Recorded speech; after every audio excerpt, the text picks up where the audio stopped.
Hey, how are you? Little update today. I haven't shown anything on the FC because I haven't done anything with it. So we're going to pull it in the shop today. And the first thing I'm going to do is pull off the plow frame because I'm not snow plowing with this thing. I have a tractor, I have a snow blower, and I don't have a very big driveway. So plow's coming off. The plow frame is so big and hangs so low, I can't even get under it to work on it and look at things. So that's the first order of business. Remove the plow frame and then figure out why the brakes don't work so I can start driving it and working out the other kinks. So let's get in the shop and tear the plow frame off.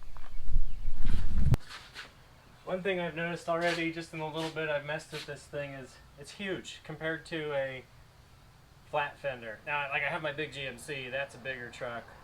I know this isn't huge, but by Jeep standards, Willys Jeep standards, it's big. So I have to like prop my door up a little bit further above the jamb, and I have to make sure the fog lights are pointed down or it doesn't fit. And it's also just wider. The cab's much wider, so a little less room to work around. And then the plow frame, so it's a learning experience. I gotta get used to working on it. So it also has no brakes and the throttle sticks, so let's hope I can get it in here without running into anything.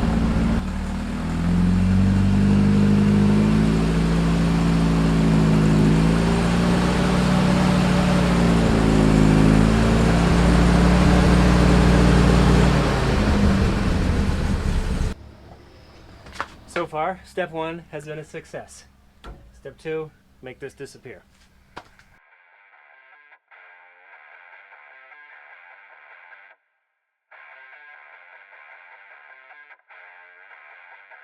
Plow lift is off. That went pretty easy. I think that was the easy part.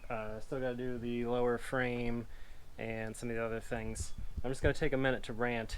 Just one time, I'd like to not be so poor that I have to buy junk off people that had no idea how to work on stuff. Just once. I'd like to buy something from someone who put a tiny ounce of care and effort into what they do. Not like, hey, we need to put a snow plow on. Hey, Bill, get the chisel. Yeah, just run that wire right through there. Just hammer it a little harder. I can't see daylight yet. Okay, that's good. Time for new brake lines. Let's just run some of the wrong size line right here between the clutch and the pitman arm. Yeah, just run it through the same hole that the throttle or the clutch cable goes through. That'll do. Oh, it's rubbing the emergency brake cable too. That's fine. That'll keep the rust off of it.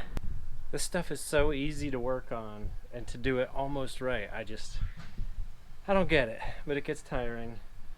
So that's the end of my rant. Just wanted to fill you in, and that's just a small taste of what we're up against here. But yeah, all right, back at it.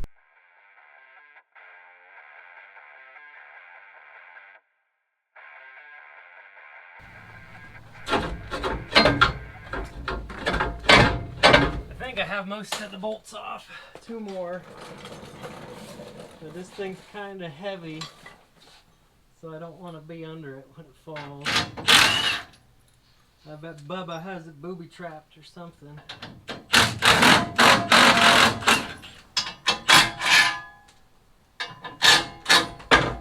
Oh. Okay.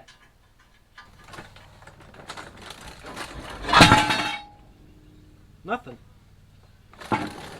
Although the install was kind of shoddy, it's actually a pretty decent plow setup for what it is. Just not how I would have done it. All the brackets and framework for the snowplow are off, so the frame is kind of back to original. As shoddy as the install was, I am thankful they didn't really hack up anything important. So they reused the bumper bolt holes, so they didn't drill any new holes in the frame.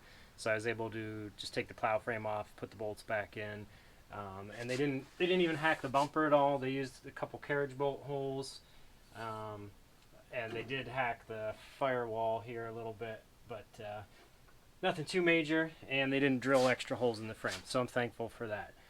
Now I just have to remove the wiring, pull this back through their nice hole, and the control panel on the dash for the up and down, the power angle and stuff. So the battery's disconnected. I can only imagine what the wiring looks like based on the rest of this work, but it has to be done. So into the cab we go. Working on these is definitely different than a flat fender, so this is all kind of a learning experience for me. The one thing I do like is the seats fold up and come out just like they do on a flat fender. So I'm going to get the seat out and give us a little extra room to work. One thing that's a little different is this seat adjusts. It actually slides forward and backward. Not that I need it forward, but it's kind of cool that it has that feature. One thing I'm really appreciating so far on these Jeeps on the FC is that there is just more room in the cab for sitting, comfort-wise, and for working under the dash on the wiring and stuff. I think the FC is going to be way easier than the flat fender. The dash comes off pretty easy, it looks like. I'm hoping the steering wheel comes off easily. You know, on a flat fender, that's always a huge problem. But I'm hoping, since this isn't exposed to the elements the same way an open Jeep is, I'm hoping the steering wheel comes off. Because when I start digging into the wiring and the brake master cylinder, it's just going to be a lot easier to do that with the steering wheel and dash off. So, but today we're going to focus on this little guy. This is just the plow control. I did test everything before, and it all works quite well. So it's a decent little plow, but like I said, it's not something I'm going to use. So out it comes.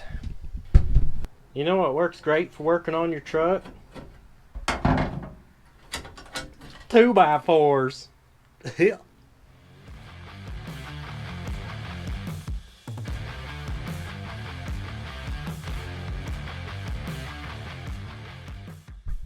We are making progress. Got the whole plow harness out as one piece, and the control is all still wired up. The wiring was done a little bit better than the install. I mean, they used kind of a heavy, like 220 style cable, but whatever, and it was wired into a solenoid. And I was thankful they have a little power distribution block that they tapped into.